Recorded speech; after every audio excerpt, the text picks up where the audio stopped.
Good Morning Business, French Tech. 6h42 sur BFM Business et sur RMC Découverte, c'est l'heure de la French Tech avec notre invité Jean-Guillaume Lafay. Bonjour. Vous êtes président et cofondateur de Mablink. C'est une biotech lyonnaise qui développe des anticorps contre le cancer capables de se déplacer dans l'organisme sans être repérés. Ça fonctionne comme un cheval de Troie. Il faut que vous nous expliquiez. Alors, effectivement, merci déjà pour l'invitation. Le principe de la thérapie ciblée est un vieux principe qui utilise un anticorps pour cibler la cellule cancéreuse sur laquelle on accroche une toxine.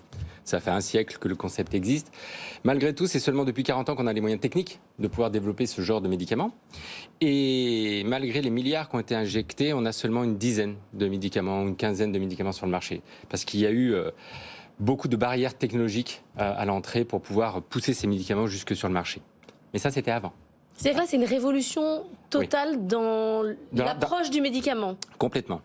C'est-à-dire que ce que nous avons décidé dans notre approche, c'est de conserver l'aspect anticorps pour targeter les cellules cancéreuses, conserver la toxine pour pouvoir tuer la cellule cancéreuse, et ensuite on a résolu les problèmes un à un pour pouvoir agir. Le premier problème, c'est le lien entre la toxine et l'anticorps. Vous partez pour aller tuer la cellule cancéreuse et là, vous pouvez perdre votre bombe pendant le voyage. Pendant le voyage, ouais. Bon, là, vous avez des effets secondaires qui ne sont pas bons et vous n'atteignez pas votre objectif. Donc, on a travaillé le lien, d'accord, qui soit plasma stable. Ensuite, on s'est rendu compte que le médicament était rejeté par l'organisme à cause de la présence de la toxine. Vous savez, la chimiothérapie, c'est quelque chose qui est difficilement acceptable par le corps. Là, Mablink a fait une découverte avec une molécule naturelle qui est la sarcosine. On en a fait un polymère, la polysarcosine, qui permet de protéger, de masquer la présence de la toxine à l'organisme. C'est-à-dire qu'en fait, vous allez encapsuler quelque part la toxine qui est accrochée à l'anticorps. Oui, c'est exactement ça. Et ce qui s'est passé, les résultats ont été incroyables parce que la tolérabilité de l'ADC, donc Antibody Drug Conjugate, a explosé. On arrive à délivrer exactement le médicament aux cellules cancéreuses. Donc c'est un médicament furtif en fait, c'est ça que vous faites. Exactement. Et du coup, c'est pour quel type de cancer et à quel niveau de développement on en est aujourd'hui? Alors, je vais répondre à cette question. Je termine par le dernier point qui est aussi une innovation, c'est-à-dire qu'une fois qu'on a livré le médicament, il faut pouvoir larguer la drogue. C'est ça. Spécifiquement dans la cellule cancéreuse sans toucher les cellules saines. Il faut l'identifier. Voilà. On a développé également une technologie qu'on appelle Trigger, gâchette, qui délivre exactement dans la cellule cancéreuse. Bon, incroyable. Tout ça paraît merveilleux, mais effectivement, dans les biotech, on le sait, c'est souvent l'aventure d'une vie, en tout cas de 10-15 ans. Là, vous venez de lever, vous l'avez lancé ce matin, 31 millions d'euros. Et vous allez avoir besoin de ces 31 millions d'euros parce qu'on brûle beaucoup de cash avant la mise sur le marché. Mise sur le marché, c'est quoi, dans 10 ans ? Oui, à peu près. Déjà, ce qu'on souhaite faire, c'est prouver la pertinence de la plateforme technologique. Parce que là, on parle d'une plateforme. On peut faire plusieurs candidats médicaments. Si on revient un petit peu aux patients, nous avons déjà fait une preuve de concept contre le cancer du sein, qui a très bien fonctionné. Nous avons fait une preuve de concept contre un type de leucémie, un type de lymphome. Ces preuves de concept nous ont permis de faire une première levée de fonds de 4 millions d'euros l'année dernière, juste l'année dernière.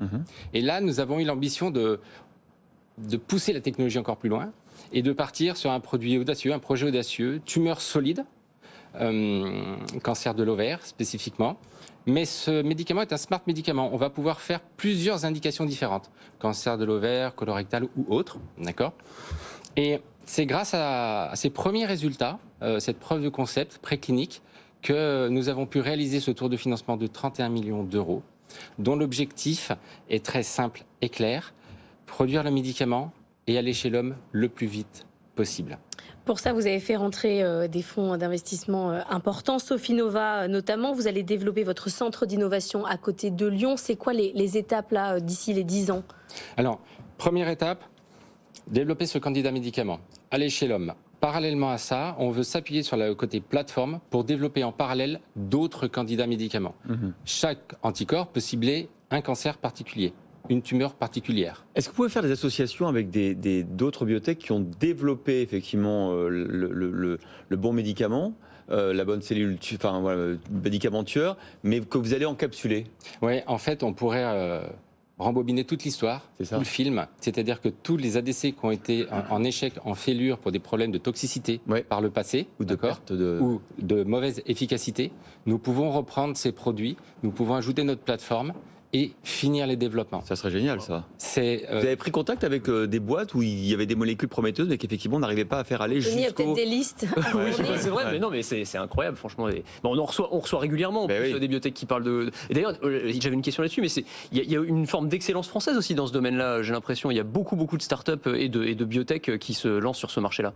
Oui, le marché des ADC est très conséquent. Malgré tout, et c'est pour ça qu'on a la chance d'avoir Sofinnova, qui est un fonds d'expérience, c'est quand même le plus vieux fonds français dans la santé, il n'avait jamais fait d'investissement dans le monde des ADC. Parce que ce sont des experts. Dites-nous ce que c'est les ADC.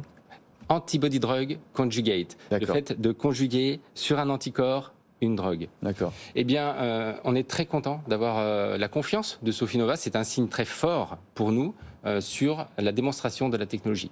Enfin, on a quand même couplé une dizaine ou une quinzaine de drogues différentes. Et là, on voit les yeux des cliniciens, des étincelles dans leurs yeux, parce qu'ils sont limités souvent avec les outils thérapeutiques qu'ils ont, les mécanismes d'action pour traiter le cancer. Là, comme on change de drogue à chaque fois, on leur propose un nouveau mécanisme d'action. Merci. C'est un champ des possibles impressionnant. Merci beaucoup. On vous réinvitera. Hein. Bah oui, pour voir la suite. Jean-Guillaume Lafay, président et cofondateur de Mablink, qui était notre invité.